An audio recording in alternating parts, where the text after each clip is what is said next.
Hello and welcome to the Commander's Quarters, your Magic the Gathering source that helps you command your budget. This show and episodes like this one are possible thanks to viewers like you. If you're looking for an easy way to help support this show, make sure that you like, share, and subscribe. Also, hit that bell notification icon so you don't miss any new episodes. You can also go check out our playmats and other merchandise at thecommandersquarters.com. Another easy way to support this show is with our TCG player affiliate links. So whether you're buying a deck or individual cards, you can use this general link right here or one in the description. And the final way that you can support this show is by supporting us directly by becoming a patron. There are many benefits to being a patron, and I truly couldn't do this without all their support. Hey everyone, Mitch coming for the Commander's Quarters studio. Welcome to the show. So today's deck text can be built around a commander that's, well, all for one and one for all. And no, I'm not talking about All Might for My Hero Academia, but yeah, you'll see what we're talking about here in a second. Let's jump into it. So the ground rules for my deck text are as follows. The budget is $50 or less, and that's an overall deck cost. So that cost includes shipping as well as commanders as long as they're $10 or less, but basic lands will not be included in that price. On my deck text, I'm going to take you through the strategy, the tactics, and how the deck wins. Today's episode comes to you courtesy of Caleb, a general tier patron. I truly couldn't do this without the support from amazing patrons like Caleb. And today, Caleb's going to handle the intro for me. Hey Mitch, this is Caleb from San Diego. For my deck tech, I'd love to see you build around Rafiq of the Many, focusing really heavily on that Exalted mechanic. See how many creatures you can flood the field with, and then swing in with a big one. So like Caleb said, today's deck text can be built around Rafiq of the Many, focusing on Exalted and swinging with a big creature. Rafiq of the Many is a 3/3 human knight with Exalted that costs 1 green, white, blue.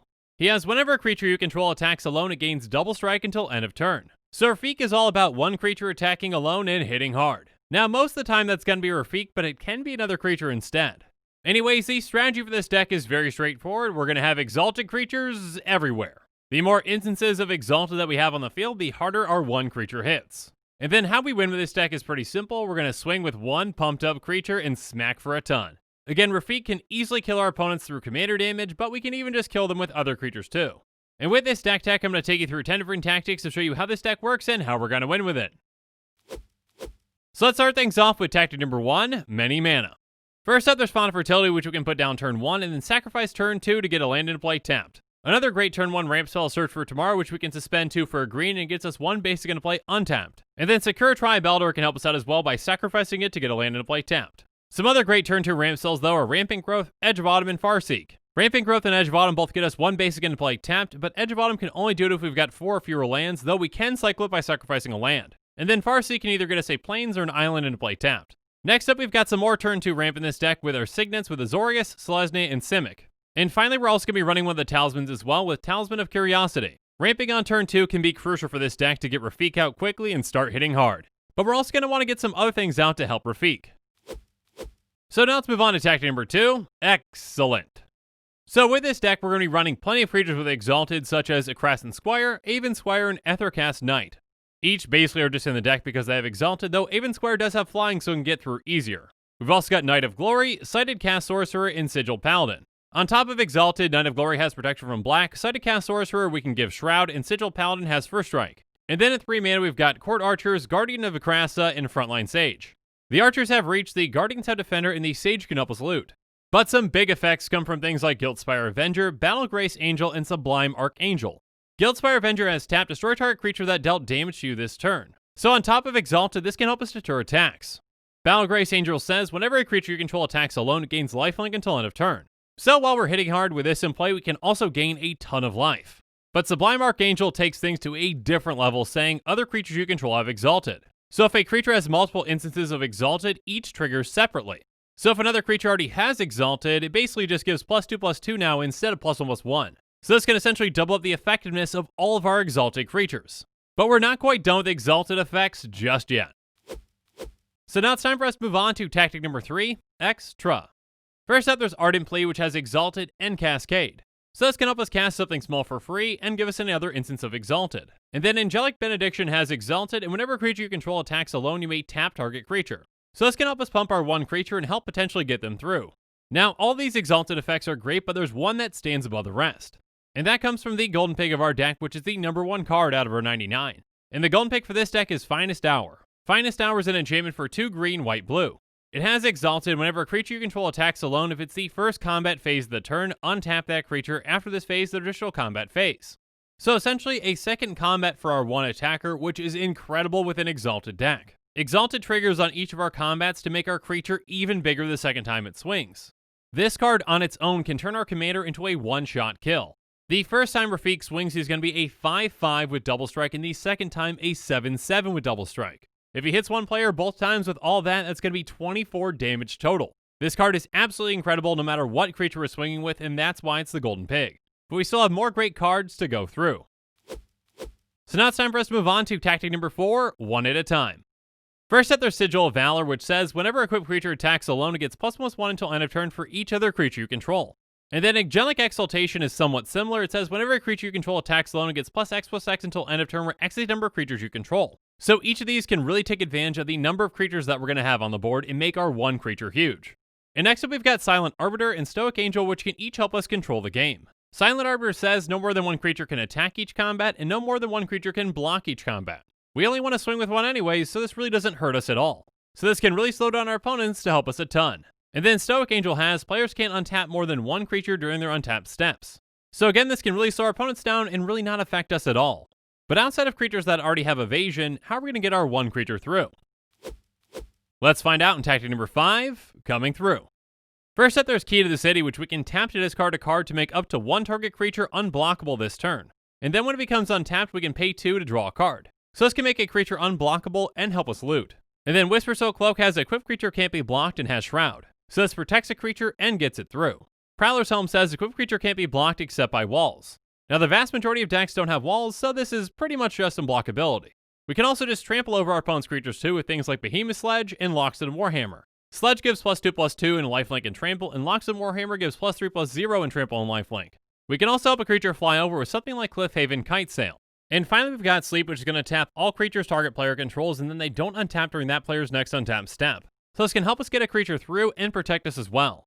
But how are we actually going to get to all these cards? So let's move on to tactic number 6, many cards.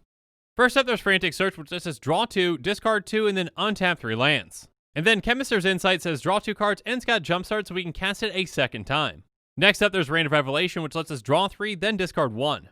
And then Precognitive Perception lets us draw 3, but if we cast a spell during our main phase, instead we scry 3 first, then we draw 3. Next up, Jason's Ingenuity draws us 3, and Opportunity draws us 4. And then up next, we've got Factor Fiction, which lets us reveal the top 5 cards of our library, and opponent separates those into 2 piles. We get one into our hand and the other into our graveyard. And then Epiphany of the Drownyard is basically an X version of Factor Fiction, but in reverse. And then Read the Runes is another X spell that lets us draw X, and then for each card drawn this way, we discard a card unless we sacrifice a permanent. So this can help us loot a ton, and we can sacrifice things for some card advantage if we need to. And finally, there's Monastery Siege, which says when it enters the battlefield, choose either Khans or Dragons. If we choose Khans at the beginning of our draw step, we draw an additional card, then we discard a card. And if we choose Dragons, spells our opponents cast that target us or a permanent we control cost 2 more to cast. Both modes can be very helpful depending on the situation that we're in. And speaking of protecting our things, let's move on to tactic number 7, stick around. First up, there's Simic Charm, which says choose 1. Target creature gets +3/+3 until end of turn, or permanent you control gain hexproof until end of turn, or return target creature to its owner's hand. This is a very flexible spell that can help us out in a lot of situations. Next up, there's Rapid Vigor, which is going to regenerate each creature we control for just 2 mana. And then Unbreakable Formation says creatures you control gain indestructible until end of turn, but if we cast a spell during our main phase, we get a +1/+1 counter on each of those creatures and they gain Vigilance until end of turn. So the spell can really help us out either defensively or offensively. But we've got even more ways to protect our creatures and ourselves. So now let's move on to tactic number 8, not today. We're going to be running a couple of counter spells in this deck with Disdainful Stroke, Negate, and Unwind. Disdainful Stroke's going to counter target spell with converted mana cost 4 or greater. And then Negate's going to counter target non-creature spell, and Unwind does the exact same thing, but we also untap up to 3 lands. Outside of countering things, though, we've got some other ways to throw a wrench into our opponent's plans. So now it's time for us to move on to tactic number 9, Busted Stuff. First up, we've got Qasali Pridemage, which has Exalted, and we can pay 1 and sacrifice it to destroy target artifact or enchantment. Next up, there's Return to Nature, which says choose 1, destroy target artifact, destroy target enchantment, or exile target card from a graveyard. And then Wilt is also pretty flexible, it lets us destroy target artifact or enchantment, or we can cycle it for 2. Next up, there's Generous Gift, which says destroy target permanent. Its controller creates a 3/3 green elephant creature token. And then Forsake the Worldly is going to exile target artifact or enchantment, or we can cycle it for 2. Finally, there's Crush Contraband, which says choose 1 or both, exile target artifact, exile target enchantment. Now, getting rid of 2 things is great, but we've got some ways to deal with even more. So now let's move on to our final tactic, tactic number 10, wash away.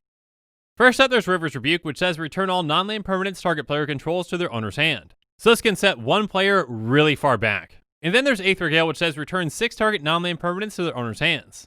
5 mana to bounce 6 things is a fantastic deal. And then Distorting Wake is a very flexible spell, letting us bounce X target non-land permanents back to their owner's hands. Speaking of flexible, we've also got Cleansing Nova, which says choose 1 destroy all creatures or destroy all artifacts and enchantments. And then there's Akroma's Vengeance, which says destroy all artifacts, creatures, and enchantments, and it's got cycling for 3. So if we need to hit the reset button, it can really help us out, and if we don't need it, we can just cycle it away. But now that we've gone through all the cards in this deck, let's move on to the price breakdown. The average Rafiq deck on EDH Rec is going to set you back $507.89. Our deck is going to be much more affordable, coming in at $43.91. And with all that money that you're going to be saving, let's take a look at some reasonable upgrades. First up, let's add in Wayfarer's Bauble by taking out Talisman of Curiosity. Next up, let's add in Swiftfoot Boots by taking out Sleep. And then let's add in Heroic Intervention by taking out Rapid Vigor. Next up, let's add in Shield of the Oversoul by taking out Simic Charm. And then let's add in Flawless Maneuver by taking out Unbreakable Formation. Finally, let's add in Beast Within by taking out Wilt. And with that, the show is coming to a close, so it's my turn to hear from you. So in the comments below, let me know what your thoughts on this deck are. What would you change about it? What would you do differently? So yeah, let me know in the comments below, and as always, thanks again and have a good one.